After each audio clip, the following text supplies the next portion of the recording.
मैं जन्म से एक किसान हूं। मैं आपके किसी भी अधिकारी से बेहतर खेती जानता हूं। अगर आप मेरा इम्तिहान लेना चाहते हैं तो मैं हल चलाकर दिखा सकता हूं। सोचो जरा, ब्रिटिश रूल के एकदम पीक पर एक गोरे जिला अधिकारी की आंखों में आंखें डालकर यह कहने के लिए कितना जिगर चाहिए होता है।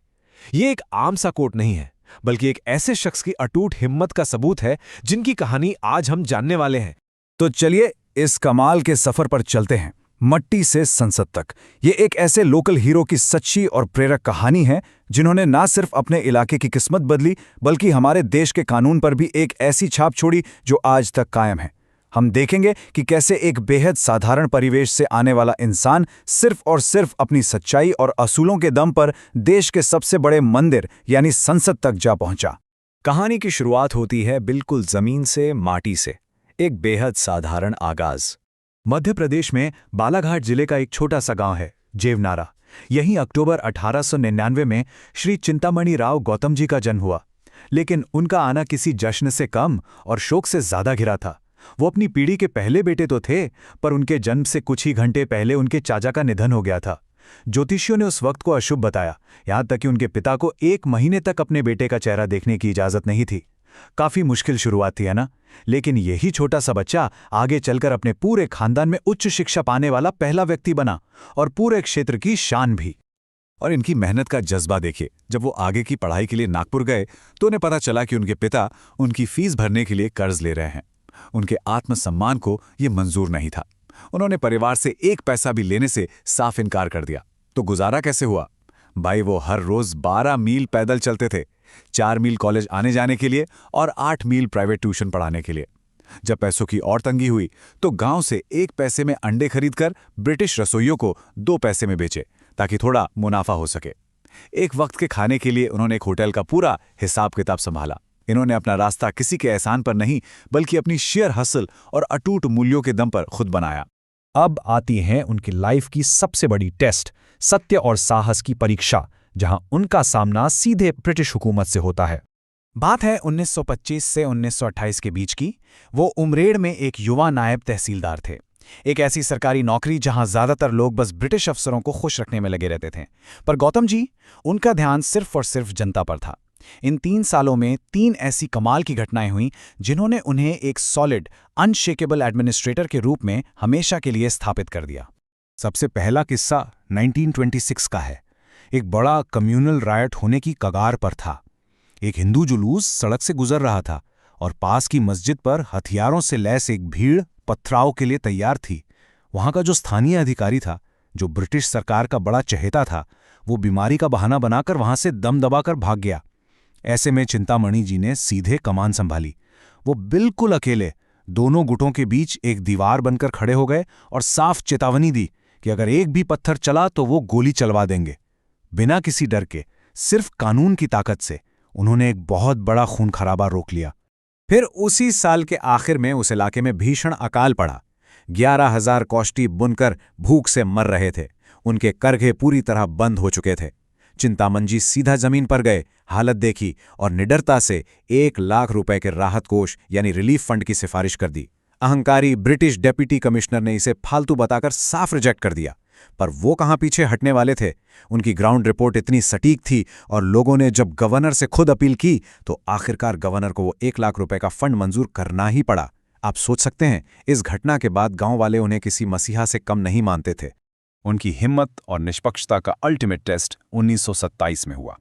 फसल पूरी तरह बर्बाद हो चुकी थी, पर ब्रिटिश सरकार लगान वसूलने पर अड़ी थी।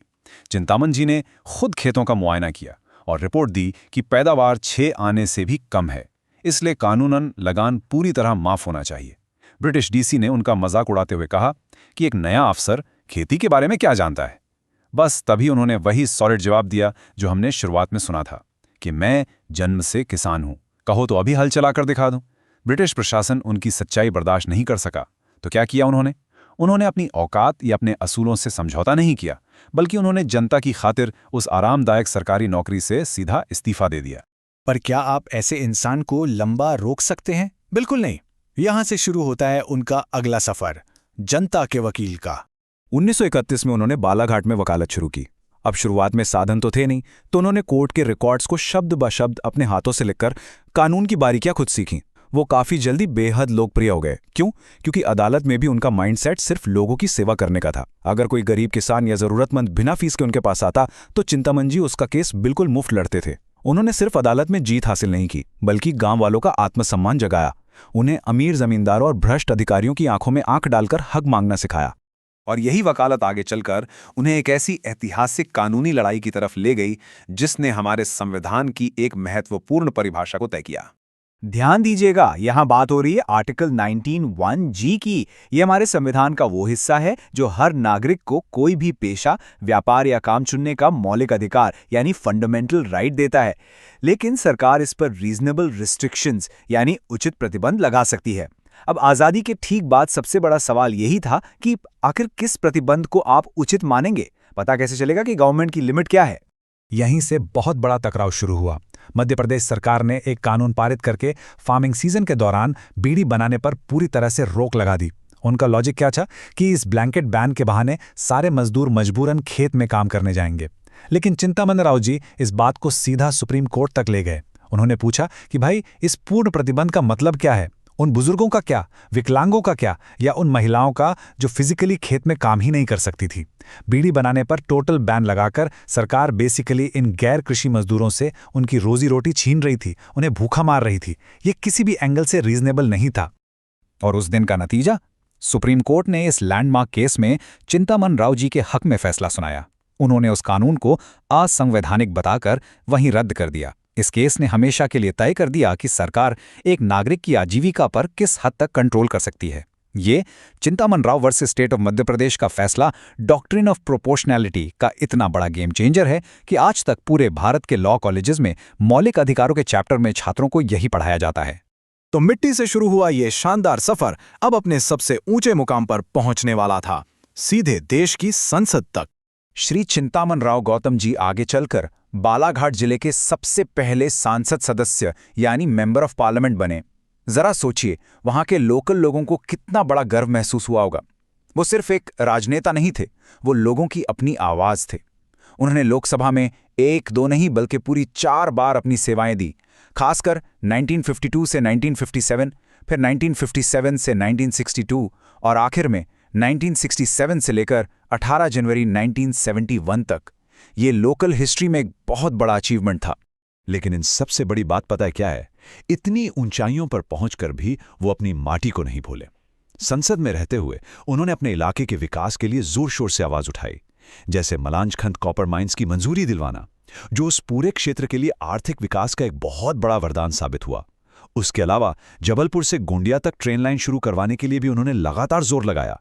जो बदलाव, जो विकास उन्होंने आधुनिक भारत के लिए सोचा था, उसे वो खुद अपनी जन्मभूमि तक ले आए। अब जाते जाते जरा मुड़कर इस पूरे सफर को देखिए। एक आम सा बच्चा जिसके पैदा होने पर जश्न नहीं शोक मनाया गया, जो खाली पेट कीचड़ भरे रास्तों पर 12 मील सिर्फ पढ़ने के लिए पैदल चलता था, वहां से चलकर एक निडर ऑफिसर, गरीबों का मसीहा और सुप्रीम कोर्ट से लेकर संसद तक देश का कानून आकार देने वाला एक महान नेता बन गया। श्री चिंतामन राव गौतम जी की ये प्रेरक कहानी यही साबित करती है कि आपका हालात नहीं, आपका चरित्र आपका भविष्य तय करता है। तो मैं आपको एक आखिरी सवाल के साथ छोड़ता हूं। उनके इस अटूट हौसले और इतनी शानदार विरासत को देखने के बाद आप अपनी माटी से जुड़ी कौन सी नई विरासत बनाएंगे? इस खास विश्लेषण में हमारे साथ जुड़ने के लिए आपका बहुत बहुत शुक्रिया।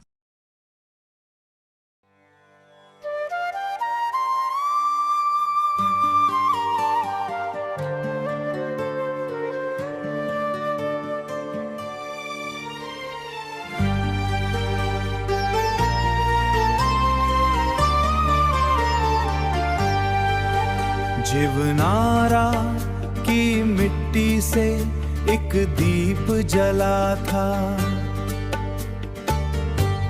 साधारण कृषक का बेटा किस्मत से लड़ा था। संघर्षों की राह चुनी पर हार न मानी, उच्च शिक्षा की ओर बढ़ी उसकी ये कहानी। श्री चिंतामन सेवा का वो नाम है, त्याग और तपस्या का ये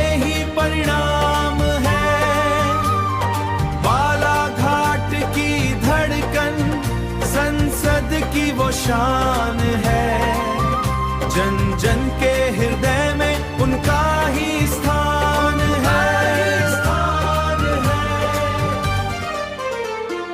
नायब तहसीलदार बने, छोड़ी सरकारी राह, किसानों के हित में देखी सच्ची चाह, वकालत में न्याय दिलाया गरीबों का साथ, श्रम कानूनों में लिखा इतिहास का हाथ, मलांज खनकर की खदाने रेलों की वो पगडंडी, बालाघाट के विकास की लिखी नई वो चिट्ठी, बालाघाट के विकास की लिखी नई वो चिट्ठी, सांसद बनकर सेवा की 10 साल बेमिसाल, सादगी और न्याय प्रियता जिसका है मिसाल, श्री चिंतामन सेवा का वो नाम है,